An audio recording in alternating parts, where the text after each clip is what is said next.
पावसाळ्याच्या दिवसात पाण्याच्या ठिकाणी होणाऱ्या घटना आपण ऐकतोय। सेल्फी काढणारे, रील्स बनवणारे धोक्याची पातळी ओलांडून जीवाला मुकतात, असेही उदाहरणे आपण पाहिले।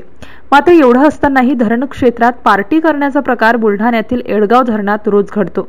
कारण धाक न उरलेले तरुण थेट अशा ठिकाणी बसून चंगळ करतायत जिथे धरणाचे मुख्य पात्र आहे। आणि आणखी धोकादायक म्हणजे पैनगंगा नदीच्या या एडगाव धरणाच्या कॅचमेंट एरियात 2 दिवसांपासून पाऊस सुरू झाला आहे। त्यामुळे पाण्याचा लोंढा जर आला तर यांना पळायला जागाच शिल्लक राहणार नाही। शिवाय धरणाचे पात्र काय पार्टी करण्यासाठी आहे काय, असा प्रश्न या ठिकाणी उपस्थित होतोय। तरुणाईच्या या दुर्लक्षितपणामुळे अनेक दुर्घटना घडतात, परंतु याकडे कानाडोळा केला जातो। कितीही आव्हान केले तरीही तरुण मंडळी ऐकत नसल्याने तरुणाई म्हणजे पालथ्या घडावर पाणीच असे म्हटल्यास काहीही वावगे ठरणार नाही। MCN न्यूज मराठीकरिता प्रमोद मिश्रा, बुलढाणा।